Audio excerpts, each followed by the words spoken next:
आपका हमारे चैनल ज्ञान युग विद चंद्रा पे स्वागत है। इससे पहले हम लोग का टॉपिक हो चुका है कि रक्त का थक्का जमना। रक्त का थक्का कैसे जमता है, रक्त का थक्का जमने में आवश्यक पदार्थ कौन कौन से होते हैं। तो अगर आपने अभी तक वीडियो नहीं देखी तो जरूर देखिएगा वीडियो को।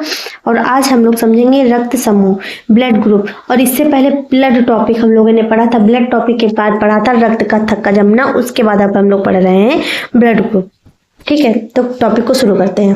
तो रक्त समूह की खोज लैंड स्टीनर नामक विद्वान या वैज्ञानिक ने की थी। ठीक है, और विद्वान है तभी तो वैज्ञानिक है। और मानव में मुख्य रूप से 4 प्रकार के रक्त समूह पाए जाते हैं। ठीक है, और रक्त समूह के विभिन्नता के कारण आरबीसी में पाए जाने वाले ग्लाइकोप्रोटीन है। ठीक, रक्त समूह में विभिन्नता क्यों होती है? क्योंकि उसमें ग्लाइकोप्रोटीन का कारण होता है कि रक्त समूह में विभिन्नताएं पाई जाती हैं, जिसे लैंड स्टीनर ने क्या कहा था? एंटीजन नाम दिया था। यही ग्लाइकोप्रोटीन की जो विभिन्नता होती है इसे लैंड स्टीनर ने क्या दिया था? जो है एंटीजन नाम दिया था। ठीक है, एंटीजन 2 प्रकार के होते हैं, ए तथा बी। इसी एंटीजन के आधार पर रक्त को 4 भागों में बांटा गया। कितने भागों में बांटा गया? 4 भागों में बांटा गया। तो आइए समझते हैं। तो देखिए, पहला समझते हैं, जिसमें एंटीजन ए होगा वह ब्लड ग्रुप ए होता है। जिसमें एंटीजन बी होगा वह ब्लड ग्रुप बी होता है। जिसमें एंटीजन ए बी दोनों होगा उसमें वह ब्लड ग्रुप क्या होता है?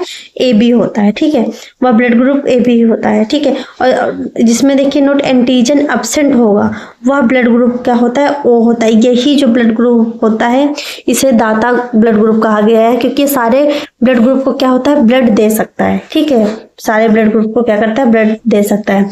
अब रुधिर वर्ग में उपस्थित एंटीजन और एंटीबॉडी को समझेंगे। तो रुधिर वर्ग में एंटीजन है या एंटीबॉडी है? और एंटीजन ए बी और ओ है। ठीक है, एंटीजन ए है, बी है, ए बी है, ओ है। और रुधिर वर्ग क्या है?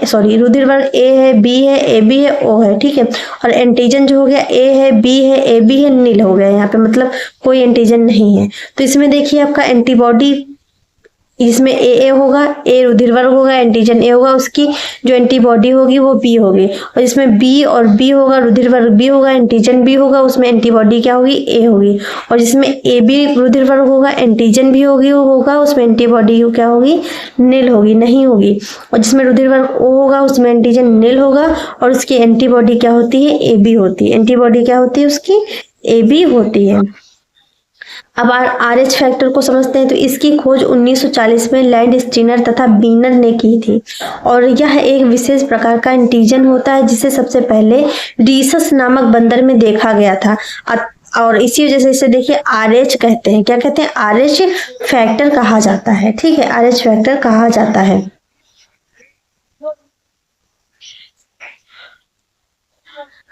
नेक्स्ट पॉइंट देखते हैं इसका, जिसमें RH उपस्थित रहता है उसे RH पॉजिटिव कहते हैं। और जिसमें RH जो होता है एब्सेंट होता है उसे RH निगेटिव कहते हैं। जैसे हमने कहा बी पॉजिटिव है, ठीक है, इनका ब्लड ग्रुप कैसा है? बी पॉजिटिव है, यानी कि इसमें क्या हो गया? RH उपस्थित है। और जिसमें RH उपस्थित नहीं है उसका कहेंगे ब्लड ग्रुप कैसा है? बी निगेटिव है या ए निगेटिव है या फिर ओ निगेटिव है। ठीक है, तो इसमें क्या होता है? इसमें RH जो होता है फैक्टर जो होता है उसकी प्रेजेंट या एब्सेंट देखी जाती है। ठीक, भारत में जैसे कि मेरा ब्लड ए पॉजिटिव है, मेरा ब्लड बी पॉजिटिव है, ठीक है, कहेंगे मेरा जो ब्लड ग्रुप है वो ओ निगेटिव है। ठीक है, तो इसमें क्या होगा? एंटीजन की उपस्थित और अनुपस्थिति देखी जाती है। भारत में 95% लोग कैसे हैं? पॉजिटिव है, पॉजिटिव ब्लड ग्रुप के हैं 95%। 5% जो है वो निगेटिव ब्लड ग्रुप के हैं। और ट्रांसफ्यूजन ऑफ ब्लड, रक्त का आदान, जब किसी व्यक्ति को बाहर से रक्त दिया जाता है तो उसे रक्त का आदान कहते हैं। ठीक, बाहर से रक्त दिया जाए, एक्सीडेंट हो जाए या कुछ हो जाए तो उसमें क्या, या फिर डिलीवरी हो तो उस टाइम पे क्या होती है? ब्लड की आवश्यकता होती है। और ब्लड बैंक में रक्त 40 फॉरनाइट पर रखा जाता है। एक व्यक्ति एक बार में 1 यूनिट 200 ml रक्त का दान कर सकता है। भारत में 1 यूनिट की जो कीमत होती है वह 1200 से लेकर के 2000 तक होती है। कितनी? 1200 से लेकर के 2000 तक होती है। जब हम रक्त का आदान करते हैं, ब्लड को डोनेट करते हैं, तो ब्लड ग्रुप के साथ साथ RH का भी क्या होता है? मिलान होता है। RH फैक्टर का भी मिलान होता है कि पॉजिटिव है या फिर निगेटिव। यदि हम RH पॉजिटिव रक्त किसी RH माइनस वाले व्यक्ति को देंगे तो क्या होगा? पहली बार कुछ नहीं होगा, किंतु दूसरी बार क्या होगा? RH माइनस वाला जो व्यक्ति है, नेगेटिव ब्लड जिसका ब्लड ग्रुप है, तो उस व्यक्ति की मृत्यु हो जाएगी, क्योंकि रक्त बहुत ही चिपचिपा हो जाएगा, गाढ़ा हो जाएगा और उसका बहाव में क्या हो जाएगा, प्रभाव पड़ जाएगा, यानी कि थक्का जम जाएगा। तो क्या होगा, उस स्थान की क्या मृत्यु भी हो सकती है। इसका इंपॉर्टेंट पॉइंट देख लेंगे। ओ पॉजिटिव वाले रक्त को सार्वत्रिक दाता कहते हैं, क्योंकि इसमें सभी प्रकार के एंटीजन RH होता है। ठीक, सभी प्रकार के क्या होते हैं, एंटीजन होते हैं।